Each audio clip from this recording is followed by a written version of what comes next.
ಶಾಂತಿ ರಕ್ಷಣೆಯು ಕೂಡ ಕ್ಷತ್ರಿಯ ಯುದ್ಧವು ಎಂತಹ ಘೋರ ಕರ್ಮವೆಂಬುದನ್ನು ನೀನಿನ್ನು ತಿಳಿದಿಲ್ಲ. ಅಭಿಮಾನಕ್ಕೆ ವಶರಾಗಿ ನಾವು ಯುದ್ಧವನ್ನು ಪ್ರಾರಂಭಿಸಿದರೆ ಮುಂದೆ ನಮ್ಮ ಅದಕ್ಕಾಗಿ ನಾನು ಸಂಧಿಗಾಗಿ ಸರ್ವ ಪ್ರಯತ್ನವನ್ನು ನಡೆಸಿದೆ.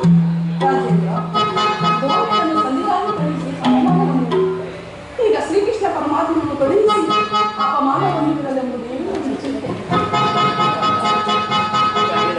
ಜಯ ಜಯ ಕೃಷ್ಣ, ಜಯ ಜಯ ಯದುಪತಿ. ಅರ್ಜುನ, ನಾನಿನ್ನು ಹೋಗುವೆನು. ಈ ಸಂಧಿಯ ಫಲಗಳನ್ನು ಕೇಳುವುದರಿಂದ ನನಗೆ ಯಾವ ಪ್ರಯೋಜನವೂ ಇಲ್ಲ. ಸಹೋದರರೇ, ನಿಮ್ಮ ಅಪೋಷವರ್ತನೆ ಪುರಸ್ಕಾರ ನಿಮಗೆ ಇರಲಿ. ಪ್ರತಿಜ್ಞೆ ಸ್ವಾತಂತ್ರ್ಯ ಮಾತ್ರ ನನಗಿರಲಿ. ಸ್ವಲ್ಪ ತಡೆಯಿರಿ. ಅದು ಎಷ್ಟು ಯದುಪತಿ ನಷ್ಟವಾಗುತ್ತಾ ನಿಂತಲೇ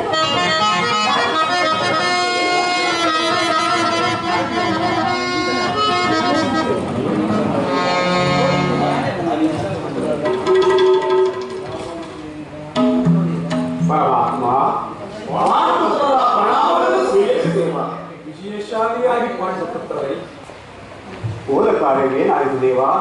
ಓದವನಾದ ಕೃಷ್ಣನಲ್ಲವೇ ತಂದರೆ ಎಲ್ಲವೂ ಸಮರ್ಪಕವಾಗಿಯೇ ನಡೆಯಿತು. ಸಂಧಿಯ ವಿಚಾರ ನಡೆಯುತ್ತೆ ದೇವ. ಓಹೋ, ನಡೆಯಿತು ಪಾಂಚಾಲಿ ಇನ್ನಿರುವುದನ್ನೇ ಸಾಧ್ಯವಿಲ್ಲ. ಅವರ ಇಚ್ಛೆಯಂತೆ ಅವರು ನಡೆಯಲಿ. ನನಗೆ ತೋರಿದ್ದನ್ನು ನಾನು ಮಾಡುವೆನು. ಸ್ವಲ್ಪ ತಡೆಯಿರಿ. ನಮ್ಮಣ್ಣನ ಮಾತು ಮುಗಿಯಲಿ. ನಿಮ್ಮಣ್ಣನ ಮಾತು ಮುಗಿಯುವುದರಲ್ಲಿ ನನ್ನ ತಾಳ್ಮೆಯೂ ಮುಗಿದು ಹೋಗುವುದು ದೇವಿ. ಭೀಮಸೇನ, ಸಭೆಯಲ್ಲಿ ಏನೇನು ನಡೆಯಿತು?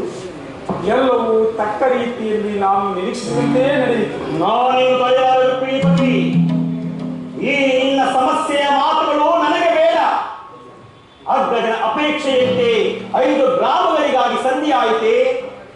ನಾನು ಹೋಗಿದ್ದು ಅದಕ್ಕಾಗಿ ಅಲ್ಲವೇ ಭೀಮಸೇನ? ಕೃಷ್ಣಾವ ಈಗ ತಿಳಿಯಿತು ನಿನ್ನ ಅಭಿಮತ. ಅಜ್ಞಾತವಾಸ ನೆಪದಲ್ಲಿ ಅರ್ಜುನನ ಭಯಪಟ್ಟರು. ಈಗ ಸಂಧಿಯ ವಿಷಯದಲ್ಲಿ ನಮ್ಮ ಐವರಿಗೂ ಸೇರಿ ನಡೆಸಲು ಅಪೇಕ್ಷಿಸುವೆಯ? ಯಾದವಾಗ್ರಣಿ ಪಾಂಡುಪುತ್ರನ ಮೇಲೆ ಇಷ್ಟೊಂದು ಆಕ್ರೋಶವೇಕೆ? ಭೀಮಸೇನ, ನಿನಗಿಷ್ಟೊಂದು ಅಸಹನೆ ಹೇಗೆ? ಸಮಾಧಾನವನ್ನು ಕಂಡುಕೊಂಡು ನನ್ನ ಮಾತನ್ನು ಸಂಪೂರ್ಣವಾಗಿ ಕೇಳು. ಇದು ನಿನಗೆ ಹೆಚ್ಚಿಗೆ ಸಂಬಂಧಪಟ್ಟ ವಿಷಯ ಇರುವುದು. ಸ್ವಾಭಿಮಾನ್ಯ ಶೂನ್ಯವಾದ ಸಂಧಾನಗಳಲ್ಲಿ ಈ ಜೀವನಿಗೆ ಎಂತಹ ಸಂಬಂಧ ಇರುವುದು? ಅತ್ಯಂತ ನಿಕಟ ಸಂಬಂಧ ಇರುವುದು. ವಾಸುದೇವ, ಮುಂದೇನಾಯಿತು? ರಾಜ್ಯಸಭೆಯಲ್ಲಿ ನಿಮ್ಮ ಸಂದೇಶವನ್ನು ತಿಳಿಸಿದನು. ಅವರೆಲ್ಲರೂ ಒಪ್ಪಿದರು. ಭೀಷ್ಮ, ದ್ರೋಣ, ಧೃತರಾಷ್ಟ್ರ ಮುಂತಾದವರು. ಆ ದುರ್ಯೋಧನ ಆತನೂ ಸಹ ಎಂದು ನನಗೇನು ಕೆಲಸವಿಲ್ಲ. ಈ ದುರ್ವಾಕ್ಯವನ್ನು ಕೇಳಬೇಕೆಂಬುದೇ ನಿನ್ನ ಇಚ್ಛೆಯಾಗಿತ್ತು.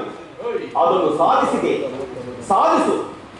ಸಹೋದರರೇ, ನಿಮ್ಮ ಅಪೌರುಷವರ್ತನದ ಪುರಸ್ಕಾರದ ಫಲಗಳನ್ನು ನೀವೇ ಭುಂಜಿಸಿರಿ. ಅದರಲ್ಲಿ ಈ ಭೀಮನು ಯಾವ ಭಾಗವನ್ನು ಅಪೇಕ್ಷಿಸುವುದಿಲ್ಲ. ಜಾಗೃತಿ, ನೀನು ನಿರಾಶರಾಗಬೇಡ. ಈ ಭೀಮನು ಬದುಕಿದ್ದರೆ ನಿನ್ನ ಸೇಡನ್ನು ತಿಳಿಸಿದ ಬಿಡನು. ಭೀಮಸೇನ,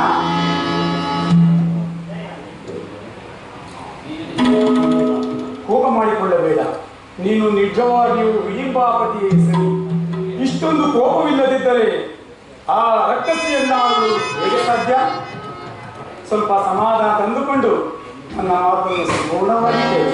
ಕೃಷ್ಣ, ಸುಮ್ಮನೆ ನನ್ನನ್ನು ಕಾಡಬೇಡ. ಈ ಸಂಧಿಯ ಸುದ್ದಿಯು ನನಗೊಪ್ಪದು.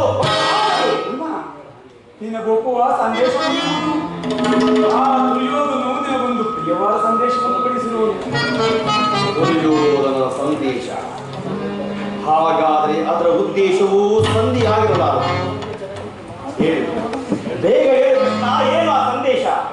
ನಿನಗೆ ಆ ಸಂಧಿಯನ್ನು ಹೇಳುವ ಇಚ್ಛೆ ಇದ್ದರೆ ಮೊದಲು ನೀನು ನನ್ನ ಬಳಿ ಕೈಕಟ್ಟಿಕೊಂಡು ಕುಳಿತುಕೊಳ್ಳಿಲ್ಲ. ನಿಂತಿದಂತೆ ಹೇಳಿ.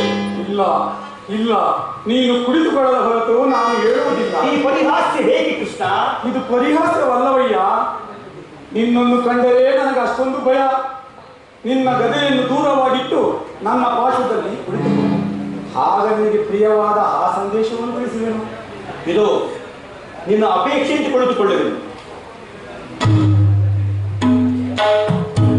ಈಗಲಾದರೂ ಹೇಳು, ಏನು ಆ ಸಂದೇಶ? ಕೋಪ ಮಾಡಿಕೊಳ್ಳುವುದಿಲ್ಲ ವಸ್ತು. ಅದು ಆಗಲಿ. ಹಾಗಾದರೆ ನೀನು ನನ್ನ ಬಂದಿ. ಅದು ಕ್ಷಣಕಾಲ ಮಾತ್ರ. ಹಾಗೆಯೇ ತಂಗಿ, ನಾನು ಹೇಳಿದಂತೆ ಮಾಡಬೇಕು ಕಂಡೆಯ. ನಿನ್ನ ಮಾತಾಡಲು ತುಂಬ ಉಂಟು. ಹಾಗಾದರೆ ತೆಗೆದುಕೋ ಈ ಹಗ್ಗವನ್ನು.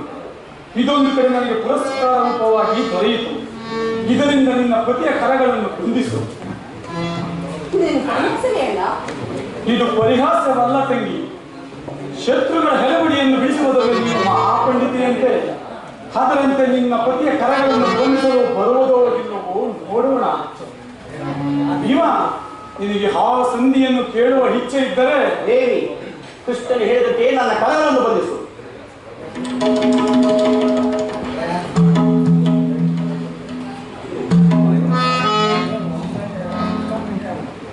ಹಬ್ಬ, ಈಗ ಸಮಾಧಾನವಾಯಿತು.